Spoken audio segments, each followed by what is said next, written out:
Az 1861-ben egyesült Olasz Királyság története legnehezebb időszakát élte az első világháborút követő években. Bár a győztesek oldalán fejezte be a nagy háborút, de a csábító ígéreteknek, amiért a küzdelmet vállalta, a Párizs környéki békékben csak egy része várt valóra, és egyáltalán nem volt arányban az elszenvedett veszteségekkel. Az olasz hadsereg több mint 450 000 katonát veszített, az állam teljesen eladósodott, ráadásul Itália egész területén tombolni kezdett a halálos spanyol nátha-járvány, ami még tovább súlyosbította a helyzetet. Ezt a háború utáni válságos helyzetet és általános elégedetlenséget a király által felügyelt parlamentális rendszernek kellett volna kezelnie, de a politikai pártok egyike sem tudott a programjának megfelelő társadalmi támogatást szerezni.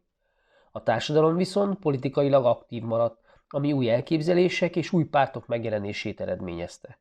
Ezek közül az egyik Benito Mussolini fasiszta mozgalma volt. Mussolini szegény vidéki családba született, és apja hatására a szocializmus híve, majd aktív képviselője lett. Tanári végzettsége ellenére nem dolgozhatott az oktatásban, mert szocialista nézetei és politikai tevékenysége miatt el kellett hagynia Olaszországot.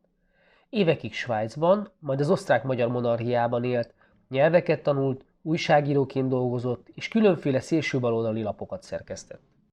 1910-ben tért vissza Itáliába, és aktivitásával, jó szervezőkészségével a szocialista mozgalom ismert tagja lett. Katonaként részt vett az első világháborúban. 2 évig szolgált, végül súlyos sebesüléssel szerelt le. Közvetlen háborús tapasztalatai miatt feladta rendíthetetlen baloldaliságát, és gondolkodásának középpontjába egyre inkább a nemzeti értékek hangsúlyozása, vagyis a nacionalizmus eszméje került. A háború után 1919. március 23-án hasonlóan gondolkodó társaival alakította meg azt a politikai mozgalmat, ami a nevét az ókori római birodalom egyik hatalmi jelvényéről, a fascesről kapta.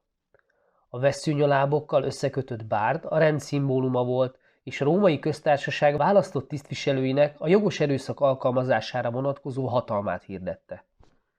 A Fasci Italiani di Combattimento, vagyis olasz harci szövetségek, frontról nemrég hazatért katonákból és baloldali politikai gondolkodókból szerveződött meg, így nem meglepő, hogy a kibontakozó programja nemzeti és szociális szempontokat egyaránt tartalmazott. A mozgalom fontos, központi célkitűzése a rend és a fegyelem óhajtása volt, amit az olaszok egységének megteremtésével és a nemzeti nagyság beteljesítésének homályos céljával kapcsoltak össze. A rendteremtés szándékával együtt járt egy tekintélyelvű felfogás is, ami a vezetők iránti feltétlen hűségben tükröződött, és a szervezeten belüli feladatok parancsszerű végrehajtását követelte meg. A fasiszta mozgalom alapítói a névben szereplő harci kifejezést nem csak erőteljes politikai üzenete, de valós jelentése miatt is választották. A 2 év alatt párttá szerveződött mozgalom mellett olyan félkatonai egységek is létrejöttek, amelyeknek tagjai nem riadtak vissza sem az erőszaktól, sem a megfélemlítő eszközök alkalmazásától. A fekete ingesek tevékenységük és módszereik miatt gyorsan hírhedté váltak, akik bármikor bevethetők voltak a politikai ellenfelekkel, valamint az ellenségnek kikiáltott vörösökkel, vagyis a kommunistákkal szemben. 1922-ben harmadik Viktor Emánuel olasz király a még mindig tartó válságot a parlament feloszlatásával, majd új választások kiírásával próbálta megoldani. A választás után viszont a helyzet ugyanaz maradt, és egyik párt sem tudott stabil parlamenti többséget szerezni a kormányalakításhoz. A fasiszták viszont, akiknek eddig nem voltak képviselőik a törvényhozásban, 35 mandátumot kaptak. A választás után sorban alakultak a liberális koalíciós kormányok, de gyorsan meg is buktak. Velük szemben a fasiszta párt következetesen ellenzéki magatartást tanúsított, a pártvezér Mussolini célja egyértelmű volt: a kormányba vagy a kormányra kerülés érdekében politizált.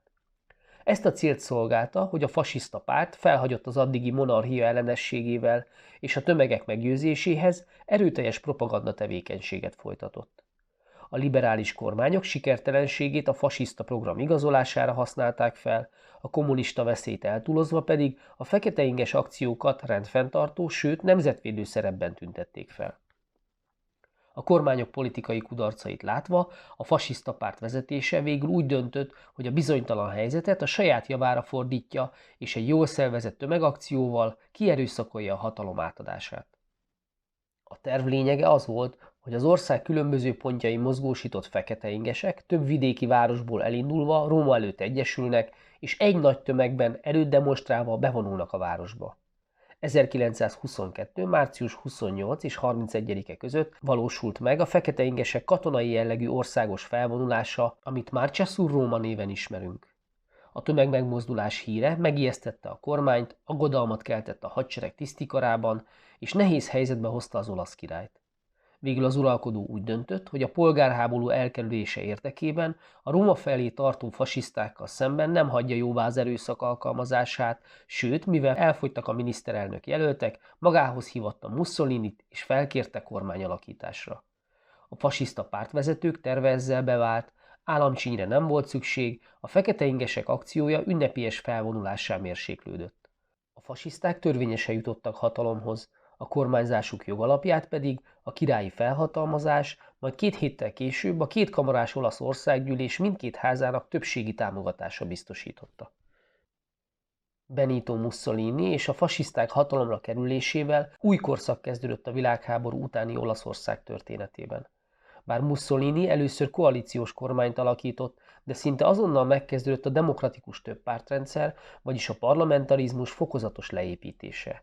Mivel a fasiszták úgy tekintettek az államra, mint egy végső célra, ami a nemzeti értékek és érdekek egyedüli hiteles képviselője, fokozatosan kiiktattak minden olyan korlátot, ami annak útjában állt.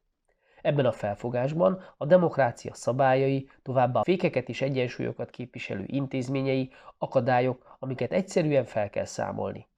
Ennek a totális államnak a központi alakja és szimbóluma a karizmatikus Benito Mussolini lett, akinek a személyét a propaganda felmagasztalta.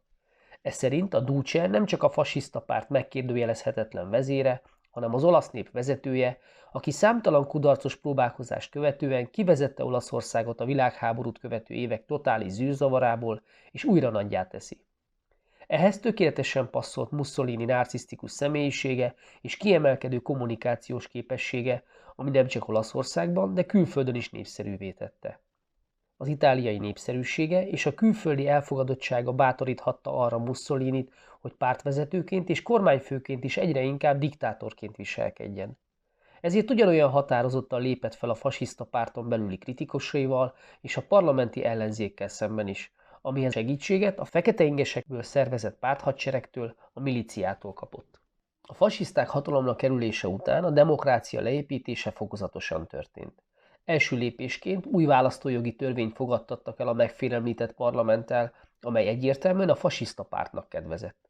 Majd létrehozták a fasiszta nagytanácsot, ami a parlamenthez hasonló jogköröket kapott. A fasiszta módszerek gátlástalanságát jól szemléltetik Giacomo Matteotti szocialista képviselő halálának körülményei. A választójogi törvény módosítása miatt és a választási időszak erőszakos légköre ellen tiltakozó képviselőt egy feketeinges különítmény egyszerűen elrabolta, fogva tartotta, majd meggyilkolta. A bűncselekmény viszont a fasiszta érintettség miatt következmények nélkül maradt. A liberális és a szocialista országgyűlési képviselők felháborodtak, és tiltakozásul kivonultak a parlamentből, megtagadták az ott való részvételt. Bár az események hetekig tartó politikai válságot okoztak, de Mussolini mégis képes volt újra megszilárdítani a hatalmát, és végső soron az ellenzéki képviselők távolmaradása a törvényhozásból a kormánypártnak kedvezett.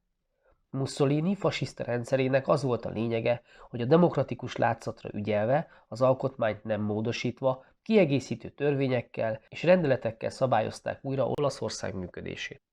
Hivatalosan betiltották az ellenzéki pártok működését, feloszlatták a nem fasiszta szervezeteket és bevezették a cenzúrát. A gazdaság élénkítését állami beruházásokkal, az ország infrastruktúrájának fejlesztésével érték el, ami nagyon sok embernek munkalehetőséget is biztosított. Autópályák, közutak épültek, villamosították a vasútvonalakat és országos lakásépítési programot indítottak. A fasiszták különböző akcióterveket fogalmaztak meg, amiket a propaganda egyszerűen megvívandó csatáknak nevezett.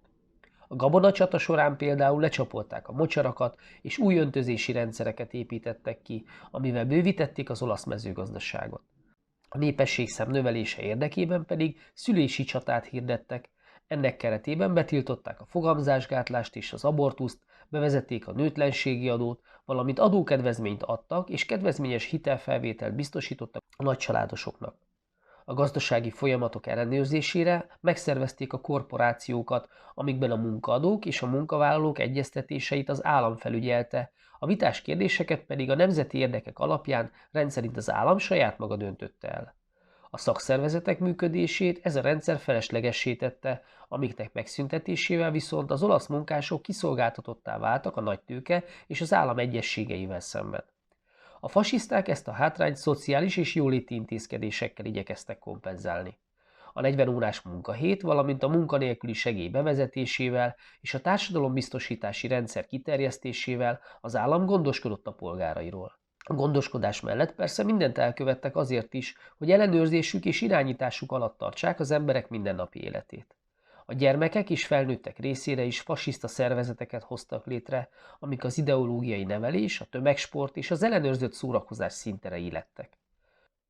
A vallás kérdése bonyolultabb volt, mert a katolikus Olaszország és a pápai állam viszonya 1861 óta rendezetlen volt. Végül az 1929-es Lateráni szerződésben megegyezés született. Az olasz állam biztosította a Vatikán szuverenitását, a pápaválasztás szabadságát, elismerte a katolikus vallást államvallásnak és garantálta az egyház védelmét.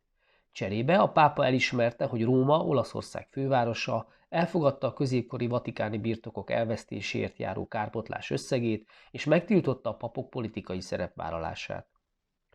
A fasiszta állam látványos gazdasági eredményei, a bevezetett szociális intézkedések és a kiegyezés a katolikus egyházzal erősítette az antidemokratikus fasiszta rendszer elfogadottságát. Az olasz társadalom beleszokott a diktatúrába. A fasizmus olyan modern politikai mozgalomnak mutatta magát, amelyik radikálisan átalakítja és megújítja az olasz nemzetet. A propaganda szerint a változtatások alapja a dicső múlt, és az ismét elérhető nagyság az antik itáliai hagyományokból ered. Mussolini és a fasiszták külpolitikai célja ezért a példaképnek tekintett római birodalomhoz hasonló mediterrán nagyhatalom megteremtése volt. A 20. századi viszonyok között ez a befolyás erősítését jelentette a Duna-medencében és új területek megszerzését a Balkánon és a Földközi-tenger térségében. Mussolini elszántságát már nagyon korán jelezte, hogy 1923-ban kísérletet tett a Görögországhoz tartozó Korfu-sziget elfoglalására, amitől csak nemzetközi nyomásra és kárpótlás kifizetése után lépett vissza. 1924-ben egyezséget kötött a szerb-horvát-szlovén királysággal és annektálta Fiumét, amivel egy több éve tartó bizonytalan helyzetnek vetett véget. A Balkánon gazdasági és katonai befolyást szerzett Albániában, amit az olasz terjeszkedés lehetséges kiindulópontjának tekintett. Az aktív külpolitika miatt a nemzetközi érdeklődés egyre intenzívebb lett Olaszország és annak vezetője, a Duce iránt. A külföldi megítélést viszont inkább a baloldali kommunista veszély elhárítása és az olasz stabilitás megteremtése befolyásolta, mintsem a diktatúra kiépítésének lépései. Ezzel magyarázható, hogy sokáig szívélyes volt a viszony Olaszország és az első világháborúban győztes hatalmak között. 1933-ban Adolf Hitler hatalomra jutása után pedig kifejezetten felértékelődött Olaszország nemzetközi szerepe, mert Anglia és Franciaország is abban reménykedett, hogy Itália erős ellensúlyt tud majd képezni a nemzetszocialista Németországgal szemben. Kezdetben így is történt. Olaszország 1934-ben szerződésben garantálta Ausztria függetlenségét, és még ugyanebben az évben katonai erődemonstrációval akadályozta meg az osztrák nácik pucskísérletét. Mussolini tehát bizalmatlanul tekintett Hitlerre, aki törekvéseivel a közép-európai olasz befolyást veszélyeztette. 1935 után azonban a helyzet teljesen megváltozott. 1935-ben egy kelet-afrikai olasz gyarmatbirodalom létrehozásának szándékával Mussolini parancsot adott Etiópia megtámadására. A háború megindítása viszont megsértette a Népszövetség alapokmányát, ami diplomáciai bonyodalmat okozott. Brit javaslatra a népszövetségi tagállamok gazdasági szankciókat szavaztak meg Olaszországgal szemben, ami külpolitikailag teljesen elszigetelődött. Ezt a helyzetet használta ki Hitler, aki jelezte, hogy hajlandó elismerni az új olasz-afrikai hódításokat, sőt felajánlotta, hogy a szankciók miatt hiányzó termékeket Olaszország Németországból pótolhatja. A nagy áldozatok árán, de sikeresen megvívott olasz-etióp háború jelentőségét nem a megszerzett gyarmat gazdasági szerepe adta, hanem az, hogy néhány hónappal a háború után aláírták a német-olasz barátsági szerződést, amivel létrejött a Berlin-Róma tengely. Az 1935-ös év másik fontos eseménye, hogy a Szovjetunió vezetésével a Komintern megtartotta a 7. kongresszusát, amin a kommunista frakciók nemzetközi gyűlése meghirdette a fasizmus elleni világméretű küzdelmet. Erre válaszul kötötte meg egy évvel később Németország és Japán a saját kommunista ellenes együttműködését, az Antikomintern paktumot, amihez 1937-ben Olaszország is csatlakozott. Ezt követően Olaszország, Németország és Japán egy hatalmi tömböt alkotott, és összehangolt külpolitikájukkal készen álltak arra, hogy felforgassák az első világháború utáni világot. Remélem érthető volt és segített ez az összefoglaló. Ne feledd, a podcast leírásában próbára teheted a tudásodat is ezzel a témával kapcsolatban. A linkre kattintva megjelenő űrlapon az összes eddigi, ehhez a témához tartozó, egyszerű választ igénylő érettségi feladatot meg tudod oldani, és a végén a jó megoldásokat is megnézheted. Ha tetszett a podcast, akkor iratkozz fel a csatornára, ha támogatásoddal segítenéd a munkámat, akkor a leírásban megtalálod hozzá részleteket. Jó munkát, sok sikert!